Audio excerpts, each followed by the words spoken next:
할렐루야. 잠언 31장 1절에서 9절입니다. 르무엘 왕이 말씀한 바 곧 그의 어머니가 그를 훈계한 잠언이라. 내 아들아 내가 무엇을 말하랴? 내 태에서 난 아들아 내가 무엇을 말하랴?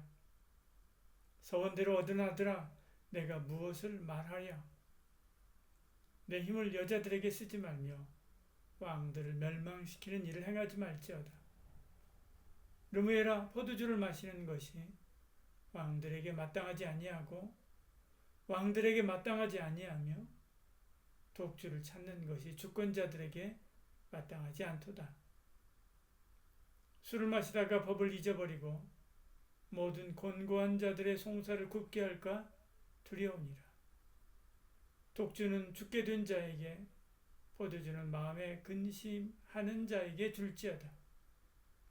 그는 마시고 자기의 빈궁한 것을 잃어버리겠고 다시 자기의 고통을 기억하지 아니하리라.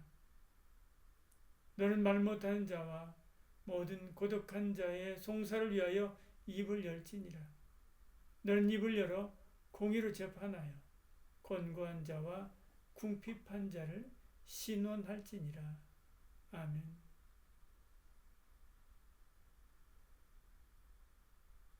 잠언은 지금까지 아버지가 아들에게 주는 교훈 형식으로 되어 있었습니다.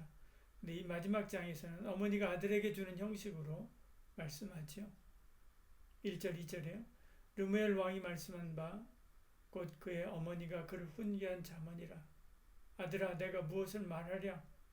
내 태에서 난 아들아 내가 무엇을 말하랴? 서원대로 얻은 아들아 내가 무엇을 말하랴? 말씀하죠.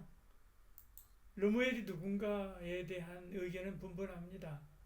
솔로몬의 다른 이름이었다라고 하기도 하고 아라비아의 지혜로운 왕이다라고 하기도 하고 어떤 가상의 왕이다라고 말하기도 합니다.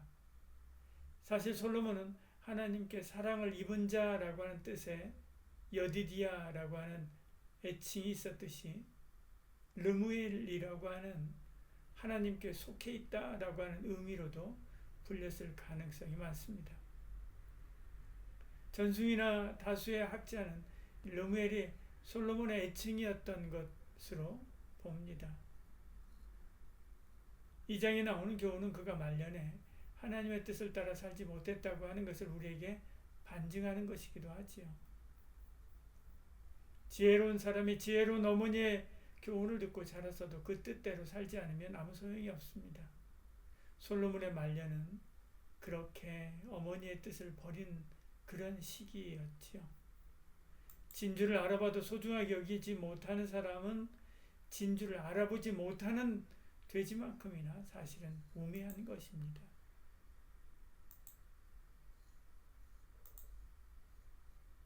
어머니는 왕이 된 아들에게 제일 먼저 경계하는 것이 육체의 정욕을 제어하라 라고 하는 것입니다. 3절에 내 힘을 여자들에게 쓰지 말며 왕들을 멸망시키는 일을 행하지 말지어다 말씀하죠. 여자들을 멀리하고 권력을 탐하지 말며 쾌락의 늪에 빠지지 말라라고 교훈합니다. 술독에 빠져 살다가 정의를 잃어버리면 안 된다라고 말하는 거죠. 4절, 5절 계속 각철마다 포도주, 독주, 술 마시는 것 언급하면서 경계하고 있는 것을 봅니다. 방탕함에 빠지면 안 됩니다. 본분을 잃어버리게 되죠. 왕이 본분을 잃어버리면 백성이 도탄에 빠지게 됩니다. 오늘 우리도 왕같은 제사장입니다. 세상의 오락과 즐거움, 술과 마약, 돈과 이성이 빠지면 안 됩니다. 허리를 동이고 하나님의 거룩함과 성결함을 지키는 경건한 삶을 살아야 되죠. 왕이 해야 될 본분이 있습니다. 8절에 너는 말 못하는 자와 모든 고독한 자의 송사를 위하여 입을 열지니라 말씀하죠.